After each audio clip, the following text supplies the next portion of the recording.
Hello, and welcome to episode 4 of Risk Rewired, the Energy Disputes podcast from Burgess Salmon.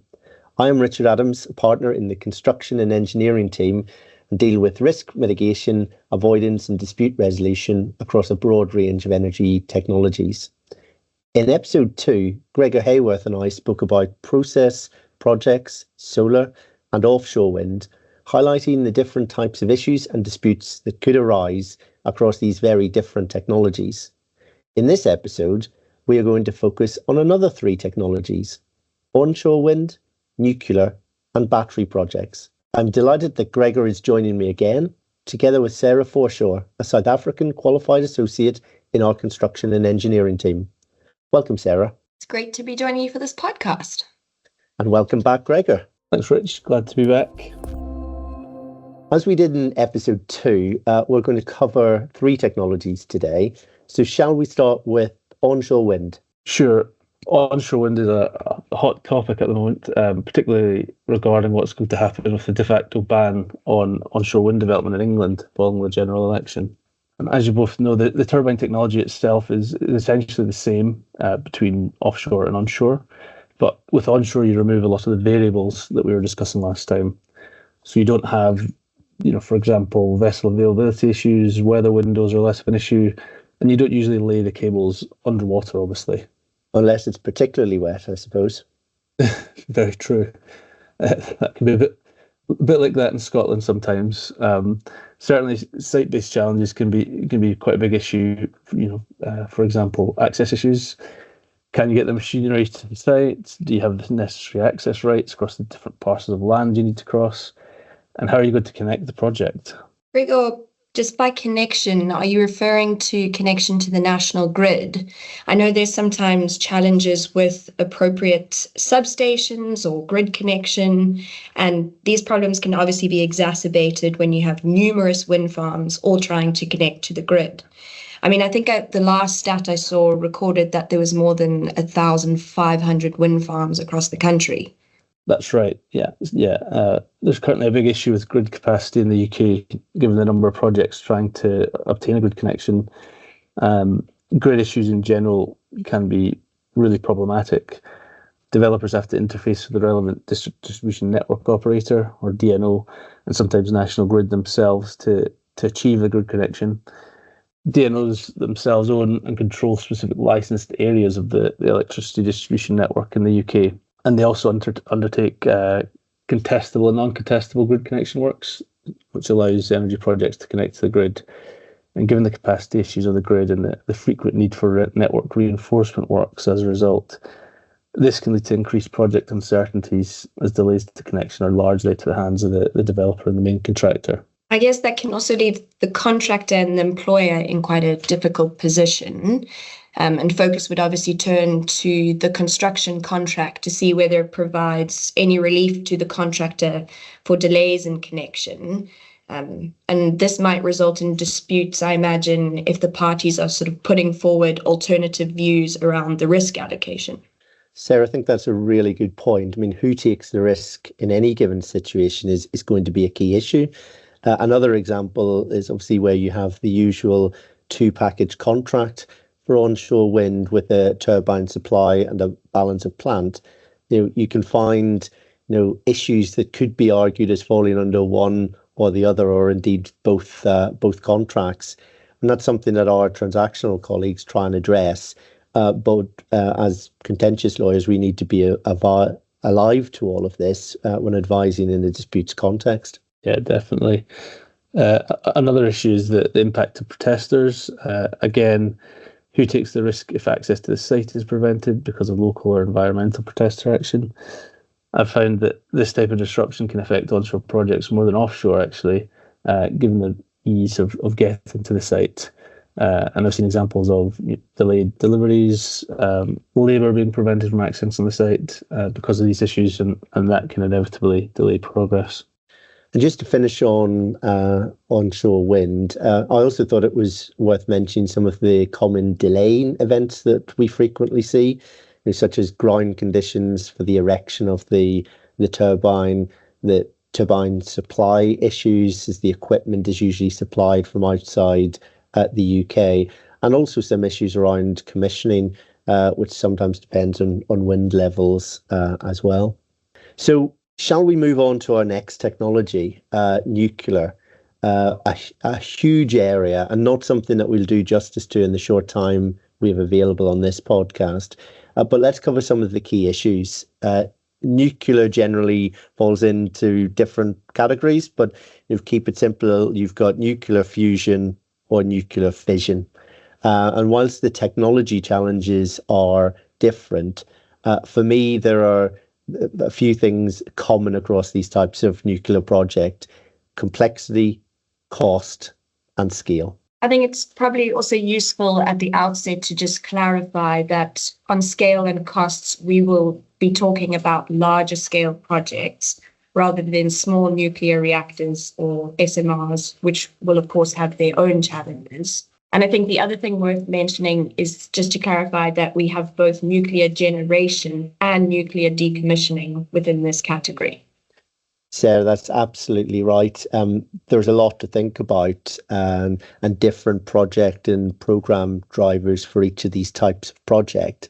I thought for today we could probably focus more on the new build area of nuclear and bring out some of the issues arising in those types of project. I think if I can come in on this first, sort of what is clear to me is that the procurement structure for nuclear new builds create immediate risks that need to be carefully managed.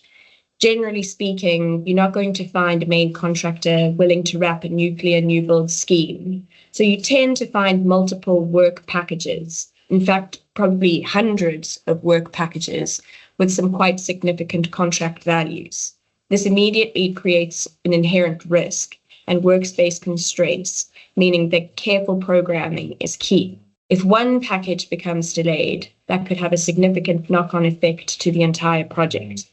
It's also important to recognise the long-term nature of these projects and the fact that sometimes there are only a handful of contractors worldwide that might have the skill set and the capacity to do certain work. So collaboration and working through the project and delivery challenges takes on probably greater importance on nuclear projects, given the resource and relationship challenges if formal disputes were prevalent. Yeah, I guess that's not to say disputes never arise.